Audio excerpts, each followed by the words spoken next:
Elizabeth, Countess of Low Carb, and on this episode, we're going to do intermittent fasting mistakes for women coming up next. Hey, it's Elizabeth, Countess of Low Carb, and on this episode, we're going to do intermittent fasting mistakes for women. But first, make sure you smash that like button down below. Put down in the comments fasting mistakes so I know to do more videos just like this one, as comments do dictate the videos I do. And make sure you click subscribe. If you haven't signed up for my free, yes I said free weekly keto meal plan and intermittent fasting schedule that comes out weight loss Wednesdays every week, make sure you sign up for that down in the description link below too. Let's dive into my seven. You know that Friends reference? 7 tips for intermittent fasting mistakes for women. Tip number 1 is make sure you have a high-fat meal, ideally a keto meal of high-fat, moderate protein, low carb. I love having a high-fat meal because it keeps me full, it keeps me satiated, it keeps my stomach feeling not hungry before diving into a 24-hour fast, a 48-hour fast, a 50-hour fast. I like to feel full prior to starting. Some would argue that that is burning off the fat that I ate first before diving into my body's resources. So if intermittent fasting is your goal, of course you want to be cognizant of the fat that you're consuming, even with Dr. Fung saying you can have butter and some other things during your fast, which we'll get to later. But for this tip number 1 of making sure that you have a high fat, moderate protein, low carb meal prior to going into fasting, because it's going to keep your insulin flatlined and also help with the weight loss process if that is your goal. Tip number 2 is have drinks that you like during intermittent fasting. So I get amped, I get stoked about Pellegrino and about Perrier, my sparkling water. I like having that. I also like having coffee, decaf coffee, tea, like a black tea that's decaf tea or regular. You can have herbal teas per Dr. Fung that does not break a fast. And if you want to see what breaks a fast, I will put that video in the description link below. And hopefully remember to pop a card up here.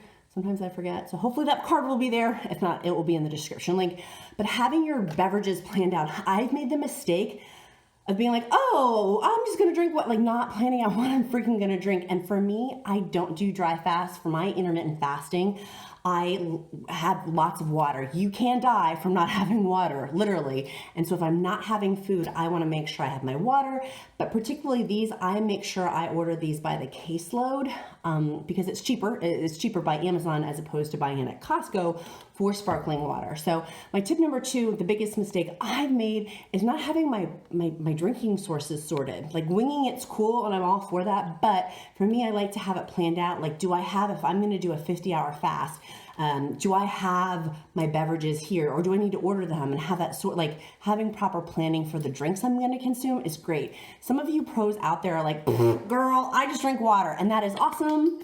If you drink tap water, that is kudos to you. I personally am not there yet. That's my goal, is to eventually get to just straight water, not sparkling water, not coffee, not tea. But this is where I am on my journey, which has been awesome. Speaking of which, have you seen my before and after picture? Let me throw that up.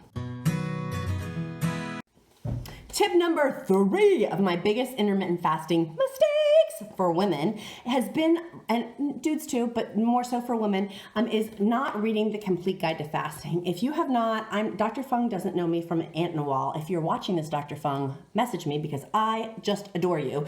He's changed my life. This book has changed my life too. You'll notice the spine is broken on it. I've read it so much, the spine is broken. You don't have to purchase this book. If you live in the United States, you can simply request it from your library. Did you know you can do that for free? So finances do not have to play a factor into you getting this book. Ask your library to order it for you. It may take a few weeks. It's worth being able to read it and to see the different sections of what Dr. Fung, the daddy of intermittent fasting, said. It's also written with Jimmy Moore too. This book is an awesome, awesome book. I would suggest I have made the mistake of not reading it prior to, read this book. I promise you, I wouldn't waste your time. I wouldn't waste your time with recommending this unless it was a really, really good book. Tip number 4 of my biggest intermittent fasting mistakes for women has been salt. So some of y'all have asked me, and I've had it too, raging headaches during fasting. My friends, for me, and I don't know everyone else's medical stuff because I'm not a medical doctor, but it's usually an electrolyte issue, meaning you need some more electrolytes. So I love MALDON sea salt. This is the brand I'm obsessed with. Let me show you what that looks like. Oh my gosh, I look like a drug dealer, but I promise I'm not. So this is my MALDON flakes. This is what I will put one of these under my tongue. I love these when I'm getting a headache, which I'm getting right now. That is an electrolyte issue. So I pop some of these under my tongue. Those are what the flakes look like. And these tins I take everywhere with me. These flakes are incredible. I just pop one under my tongue. They're high grade sea salt. It is awesome. It is now more favored to me than pink Himalayan salt because some research is saying pink Himalayan salt isn't as great as we thought it was, and that regular old sea salt is just as good as this. I will put this down in the description link below because this is awesome. And if you are having a craving and you want to eat, pop some of this under your tongue. For myself, I guarantee it rides out the craving. It makes the craving go away. It changes the taste buds on my tongue. And it also gives me the minerals that my body's probably craving that the salt's going to provide. There is a reason why animals walk miles to get to salt licks. We need salt. That is why.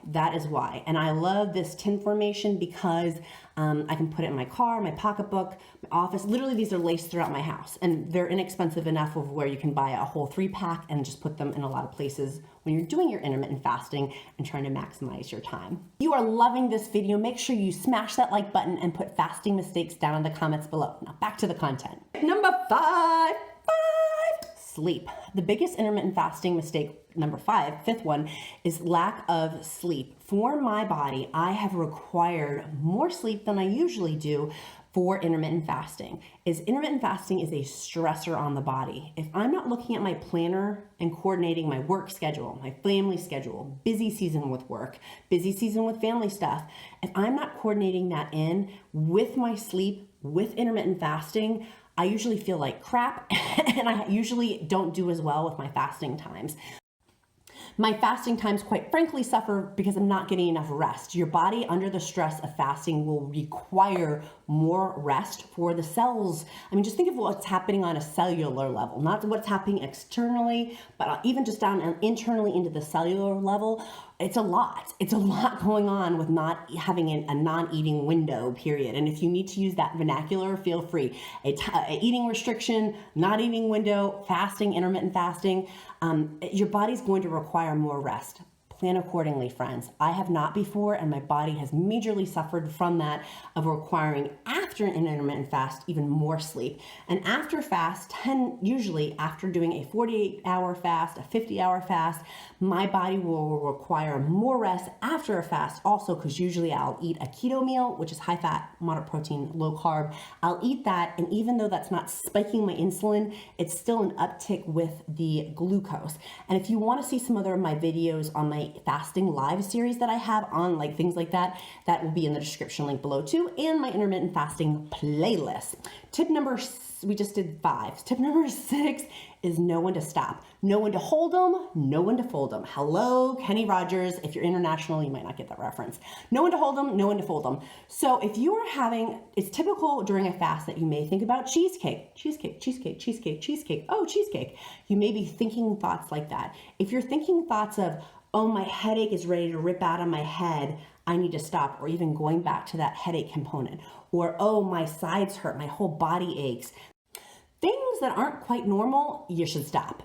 It is not worth, this is a marathon, not a sprint. It is not worth pushing your body past beyond its capabilities medically. Stop. Because some people try to go from never fasting at all to a 24-hour fast. No, boo, make it a stair step. That probably should have been another tip. It's not, but make it a stair step, which, by the way, I do have a free fasting printable, which I will put down in the description link below, for a free fasting schedule to help you visually see a stair step up.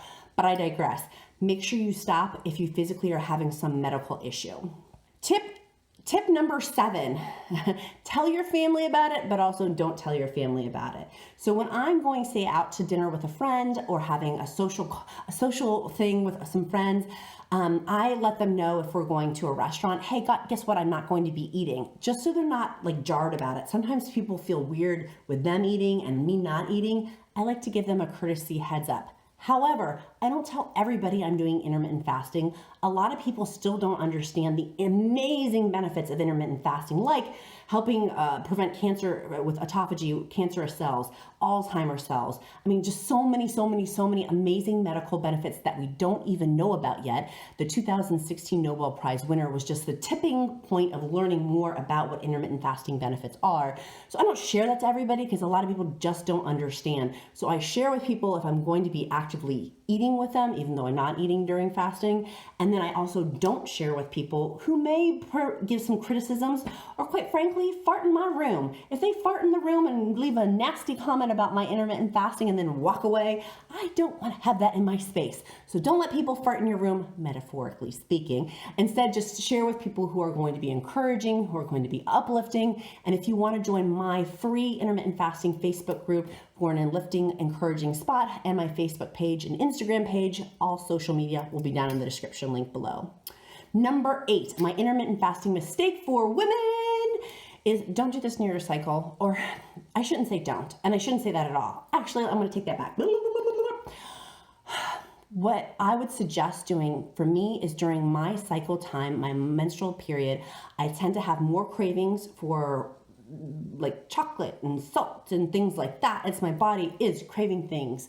For me, it's harder to do higher fasting times, and this comes back to planning my intermittent fasting for a woman around my cycle. And I know a lot of you out there may be different. So again, take this, everybody's body is different, thine own self be true.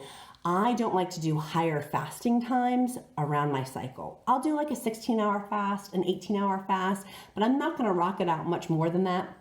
Usually because I'm battling cravings. On the opposite side of the spectrum, I'm battling, don't eat the potato chips, don't eat the peanut M&Ms, stick with my ketogenics diet to do keto with intermittent fasting. So I hope that helps some people. Everybody's body's different, but for me personally, my intermittent fasting mistake that I made as a woman was trying to do a 50-hour fast right before my period, and then I didn't succeed and I felt badly about myself. And that's bonus tip number 9, even though we've way exceeded my 7 tips I was going to have, is don't beat yourself up if you don't hit your time. You probably aren't going to hit your time every time, and that's okay. Round of applause if you have, though, if you have hit all of your times you tried for. I have not, and I don't think that that's a mistake. In fact, I would say that that is a major asset and a learning lesson that I had felt my body, I knew what my body was doing, and I knew that I needed to stop, either mentally, spiritually, or physically before my set goal time for intermittent fasting. So that would be my encouragement to you is thine own self be true. And if you don't hit your time, there's always tomorrow. There's always 2 days from now. There's always a week from now. This is a marathon for a lifelong learning lesson. And I've been fasting now for, really hardcore, at least 6 months before my pregnancy. I did not fast during my pregnancy at all because it's not recommended to fast during your pregnancy or while you're breastfeeding, although there's some interesting studies coming about while breastfeeding, but I'm not going to talk about that today. But so having done this for a hot second now, don't beat yourself up if you don't hit your fasting times. If you are loving this video, make sure you smash that like button. Get my free weekly keto meal plan and fasting schedule, along with my free fasting schedule printable that I have down in the description link below. Make sure you click subscribe and put in the comments below fasting mistakes so I know to do more videos just like this one. See you guys again soon, friends. Bye-bye. The dog is barking at the wind. He's a good watchdog.